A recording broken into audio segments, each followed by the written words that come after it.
Pogledajte ovu fantastičnu pančetu. Ako te zanima kako sam ovo napravio, ostani do kraja ovog videa, lupi like, komentariši ovaj video, podeli ovaj video, tako pomožeš rad mog kanala, uživaj u videu. Evo šta nam je potrebno od sastojaka. Imamo kilogram očišćene slanine, pripremljena kao za sušenje. Evo pogledajte. Fenomenalna slanina. Ako niste gledali onaj prethodni recept, imate u gornjem desnom uglu način sušenja u rerni. Ovo je nešto drugo, ovo je sušenje pancete ili ti pančete u frižideru. Zanima me iz koje zemlje me gledate, iz kog grada me gledate, ako vam nije teško napišite mi dole. Treba nam 1-2 kg soli. Najbolje bi bilo ako možete nađete onu krupnu morsku sol. Ja nisam mogu da nađem pa sam našao ovu sitnu. I sad šta ćemo da radimo? U ovakvu jednu posudu kao što je ona je staklena. Znači treba vam neka posuda. Ako nemate posudu možete i neku kesu. Svejedno je ovako da sipate dole. Gde će ova slanina da leži? Evo ovako. Sada ćemo ovu slaninu da stavimo odozgo.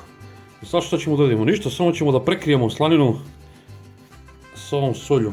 Znači ne smije nigde da ostane da se vidi. Da prekrijemo lepo ovu sol. Da se nigde ne vidi slanina. I to ćemo da ostavimo u frižideru narednih 14 sati neka bude. Evo kao što vidite. Potrošio sam nekih 1,5 kg soli. Ovdje imaš pola.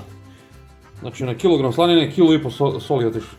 Na onim receptima koje sam gledao kažu 2 kg, ali nema potrebe.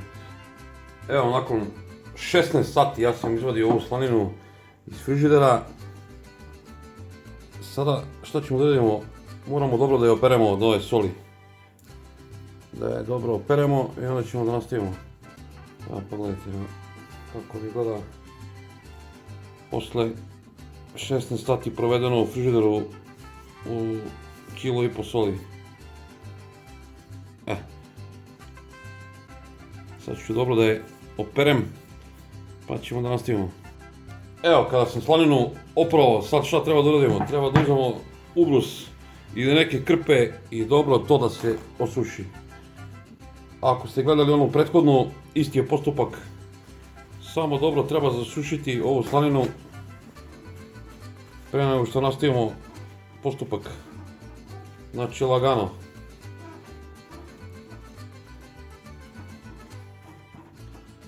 Zasušiti dobro slaninu.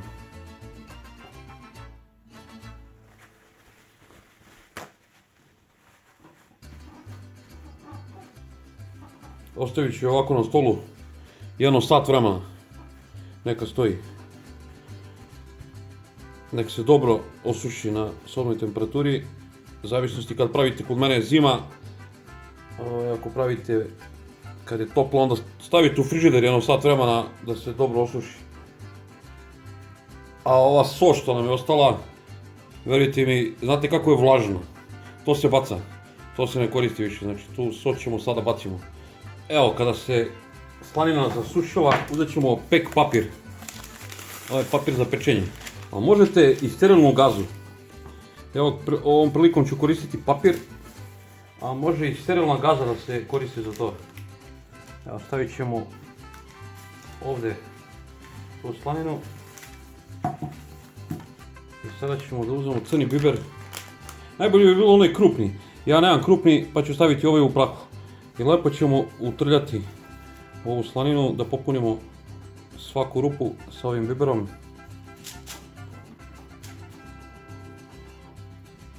Ćemo sad ovako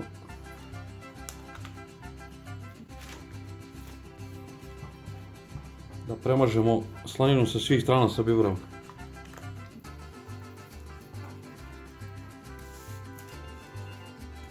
Ovo možete bez bibera da uvaljate u ovu crvenu papriku mlevenu. A možete da pomešate i papriku i biber. Ja sam nešto slično radio u prethodnom receptu, možete pogledati ko nije gledao, imate u gornjem desnom uglu. Ili u mojim videima. Pogledajte onu slaninu koju sam pravio sušenu u rerni. Znači ja sam samo stavio, umjesto ovog bibera stavio sam biber, beli luk u granulama i papriku. Ovo što treba da se upakuje kao paket. Kao da šaljete nekom robu. Eto. Ovako.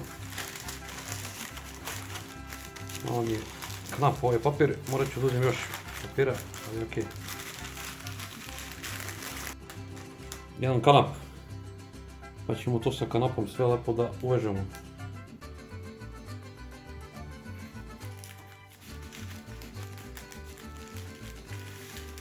Kao pravi paket. Kao da šaljemo nekom nešto.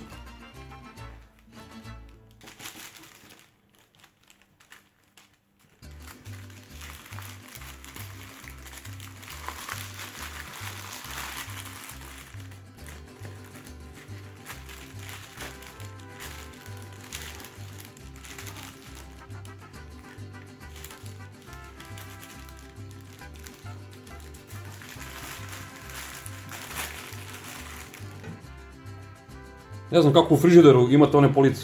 Ako su vam rešetke, super, stavite samo na rešetku i svaki par dana okrenete na drugu stranu. Meni je stakleno, su one police u frižideru i ja sam našao ovako nešto metalno što će da odvoji, da bi mogao vazduh da struji oko ove slanine u frižideru.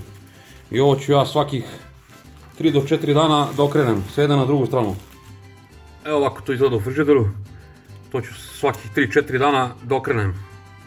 I narednih 20 do 30 dana to stoji u frižideru i suši se u frižideru. Evo ovako, izvadio sam slaninu nakon tačno 17 dana. Gledao sam na nekim italijanskim YouTube kanalima, kažu ljudi kada kalira 30% onda je spremno za konzumaciju. Znači ovo je bio kilogram i 80 grama, sada sam izmerio, ima oko 800 grama. Mada ja mislim da je to moglo i ranije. Ovako kada se pipa baš je tvrdo. To znači da je dobro osušeno, ne mora baš tačno da se drži ovoga što sam ja rekao 20 dana. Ja sam to vidio na jednom španskom YouTube kanalu. Evo, 18.1. zapisao sam, danas je 4. februar. Sada ćemo da vidimo šta su mi to dobili i da mi to probamo. Da li je ispala dobro ova pancetta. To je inače španski neki recept. Italijani spremaju nešto slično, ali ja sam odabrao da bude neki španski recept, pa sad ćemo da probamo. Evo pogledajte ovaj komad.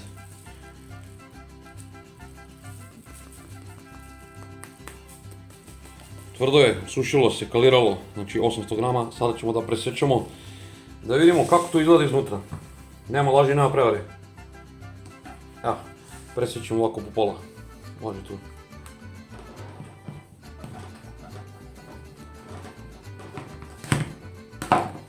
Pogledajte. Pogledajte kako je ispalo, nema laži, nema prevare. Sarpijeva pancetta. Fantastično.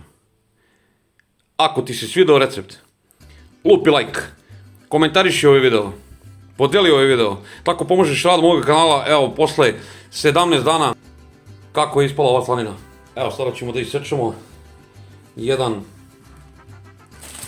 komad pa da probamo na licu mesta, da vidimo kako to, kakvog je ukusa.